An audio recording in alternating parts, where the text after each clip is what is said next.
ദേ കണ്ടില്ലേ, കുഞ്ഞുങ്ങളുടെ കിടപ്പ് കണ്ടിട്ട് സഹിക്കാനാവുന്നില്ല. ഇവർക്ക് എന്തോ കാര്യമായിട്ട് പറ്റിയിട്ടുണ്ടോ ചേച്ചി?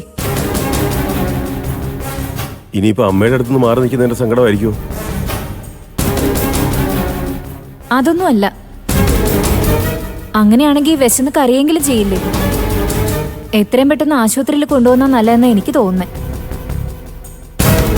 നമുക്ക് നോക്കാം. നീ ഏതായാലും പോയി കുഞ്ഞുങ്ങൾക്ക് കൊടുക്കാനുള്ള പാലെടുത്തിട്ട് വാ. നമുക്ക് ഉണർത്തി അതൊന്ന് കൊടുത്തു നോക്കാം. ശരി ചേച്ചി, ഇപ്പൊ കൊണ്ടു, പെട്ടെന്ന് കൊണ്ടോ. ഏട്ടാ, എനിക്കൊരു സംശയമുണ്ട്. എന്താ കാര്യം? അത് പിന്നെ കഴിഞ്ഞ ദിവസം വിനയും കുഞ്ഞുങ്ങളും ഉറക്കിയില്ലേ? അതിനെന്താ? അത് ഞാൻ മുറിയിലേക്ക് വന്ന് നോക്കുമ്പോ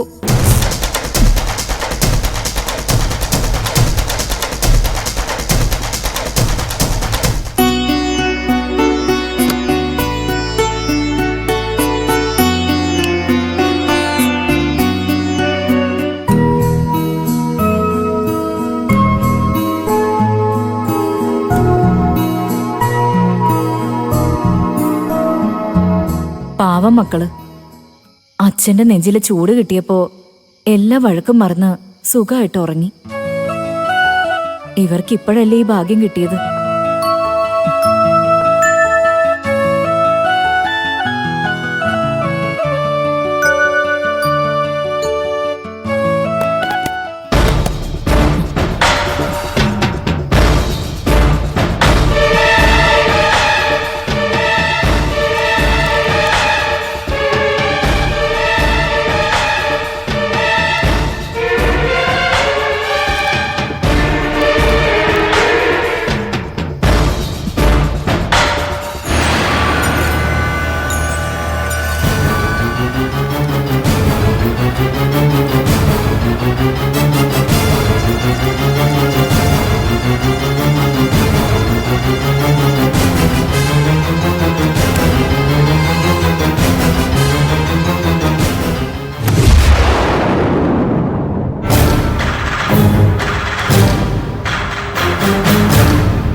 ഇത് നോക്കിയേ.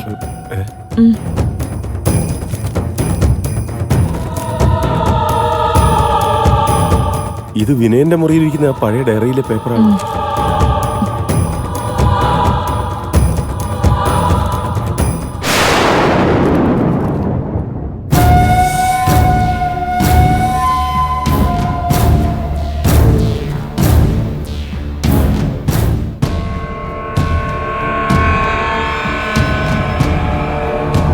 ഇതിങ്ങനെ വിട്ടാ പറ്റില്ല.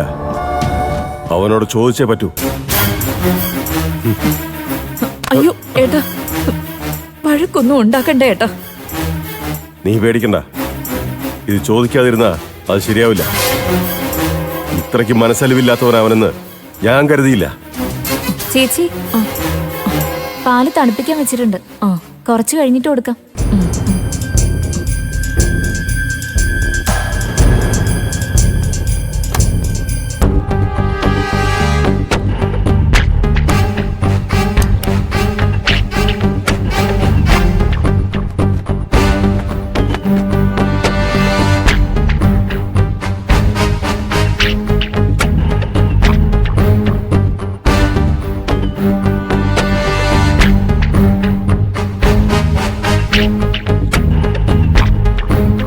വിനയ,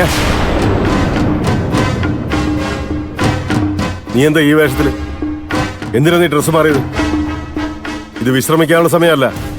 വേഗം കുഞ്ഞുങ്ങളെ ഹോസ്പിറ്റലിൽ കൊണ്ടുപോകണം. എന്തിന്? കുഞ്ഞുങ്ങളുടെ അവസ്ഥ നീ കണ്ടില്ലല്ലോ. അവർക്ക് തീരെ വയ്യ. അവര് തളർന്നു കിടന്ന് ഉറങ്ങുക. നീയൊക്കെ വട്ടുണ്ട്. പിള്ളേര് കുറച്ച് കഴിയുമ്പോൾ നോർമൽ ആയിക്കോളും. എടാ, ചോദിച്ചു കേട്ടില്ലേ? കുഞ്ഞുങ്ങൾ ഇങ്ങനെ തളർന്നു കിടന്ന് ഉറങ്ങാൻ നീ അവർക്കെല്ലാം കലക്കി കൊടുത്തോന്ന്. എന്താ വിനയം മിണ്ടാത്തെ? മാമൻ ചോദിച്ചത് കേട്ടില്ലേ? നീ സത്യം പറ. നീ കുഞ്ഞുങ്ങളെ ഉറക്കി കെടുത്താൻ അവർക്ക് വല്ലത് പാലിൽ കലക്കി കൊടുത്തോ നീ?